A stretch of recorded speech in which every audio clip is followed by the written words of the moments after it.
Ibon ito na katulad ng manok na pararami sa mga poultry farm para gawing pagkain ang karne, pati na ang itlog nito. Pugo. Bago lutong pugo, ma'am. Ito ang ginagawang kwek-kwek. Pwede ring pang-ulam, sangkap ng giniling at chop suey. Ang bulinggi pero may hatid na dambuhalang sarap. Itlog ng pugo.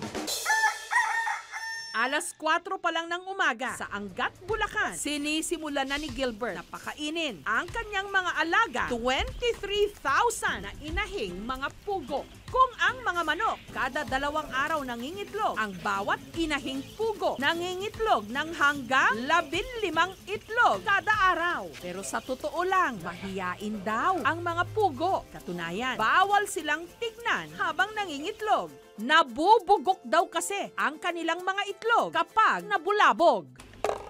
Pagsapit ng alas 8 ng umaga, hina-harvest ni Gilbert ang mga itlog. Ito, yung ganito, good na to. Pwede na sa market to. Pero yung mga ganito, kung may edad na, nare-reject yan. Yung ganito kasi manipis na siya natin, madali na siya mabasag.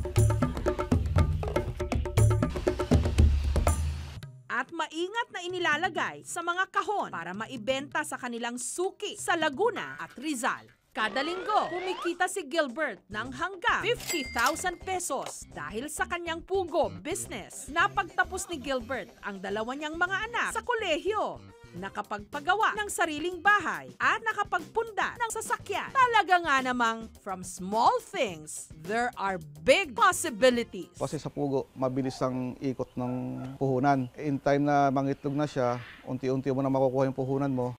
Dito naman sa Concepcion sa Tarlac, ang itlog ng pugo hindi lang inilalaga o ginagawang kwek-kwek. Ginagawa ring balot na kung tawagin, pugolot.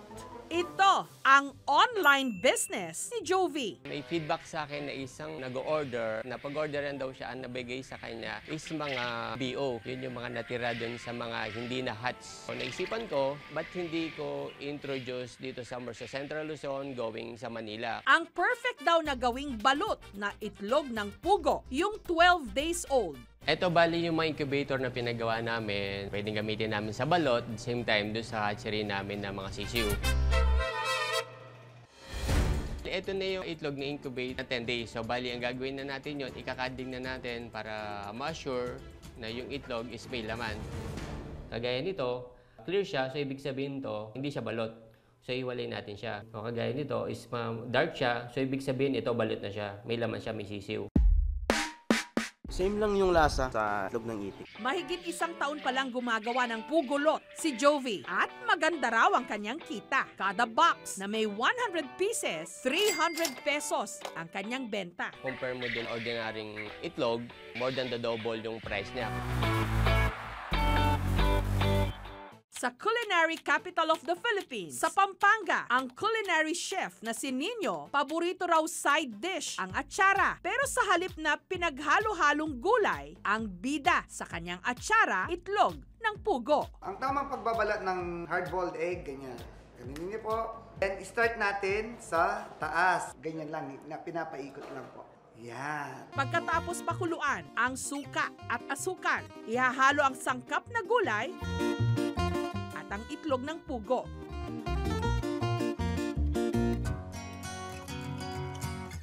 Ang maganda rito, pwede raw itong tumagal ng hanggang 3 buwan. Matamis na may pagkaasim. Mas nalasahan ko yung itlog at saka yung pasas. Ang atsarang itlog ng pugo ni Chef Nino, perfect appetizer sa isa pa niyang pambatong recipe, ang kalderetang pugo, na yung karne naman ng pugo ang gamit. Luto ng Kapampangan, maraming ingredient. Maarte sila magluto, pero doon napapasarap nila.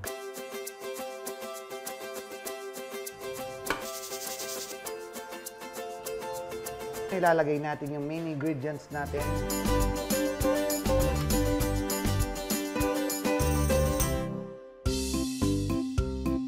Parang same lang siya ng ibang kaldereta pero mas tasty siya, yung sa pugo.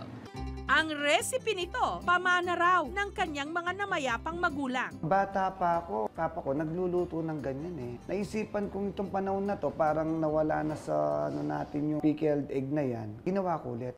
Si Chef Jaja naman, ang kanyang miswa, may sahog na itlog at karne ng pugo para raw mas masustansya. Yung quail chick, pinaboil namin, kasahan namin na mas malasa siya compared to a normal chicken. Nagbe-blend yung sabaw niya and then yung lasa ng quail. Meron din siyang pugo meatballs. Masarap po siya. Hindi po siya sobrang alat.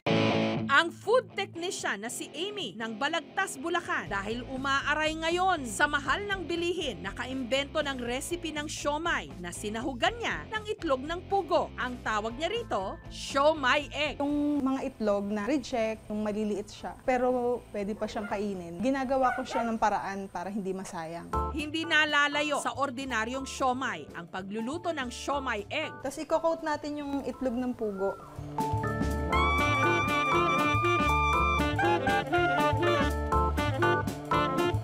Kada piraso, 12 pesos.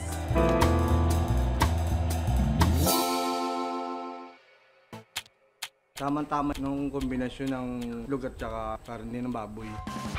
Pero sa lahat ng mga pwedeng gawin sa itlog ng pugo, ang pinakasikat pa rin syempre, kwek-kwek. Kwek-kwek! Kwek-kwek! IKMJS na yan!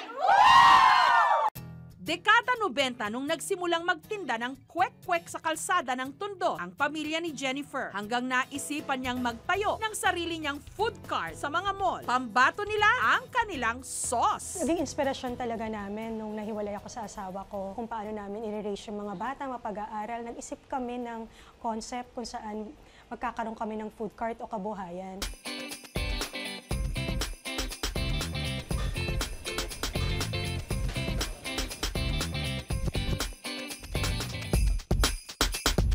Mula sa isang food cart taong 2012, lumago ang kanilang negosyo. Meron na sila ngayong 50 stalls ng kwek-kwek sa iba't ibang mga mall sa buong Luzon. Before kasi, sa bahay lang kami gumagawa ng mga paninda namin. Ngayon, ito napundar namin. Yung office, 1,000 square meter siya. Meron kaming commissary, may mga paupahan din kaming naitayo, may properties din kaming mga nabili, panibagong bahay, at saka mga sasakyan. Pero paalala lang po, control sa pagkain ng pugo. Mataas ito sa good cholesterol. Ginagawa ng good cholesterol na makukuha natin sa itlog ng pugo, ina-absorb nito yung mga bad cholesterol, dinadala sa atay upang mailabas ng ating katawan. Pero kung kakain tayo, okay na ang limit natin ay 9 na peraso ng itlog ng pugo. Napakaliliit pero masustansya. Kailangan lang ng pasensya sa pagbalat. Pero kung tsatsagain, maraming mailuluto at nakabubusog.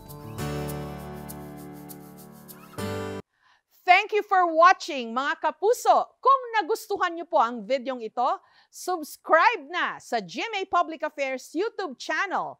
And don't forget to hit the bell button for our latest updates.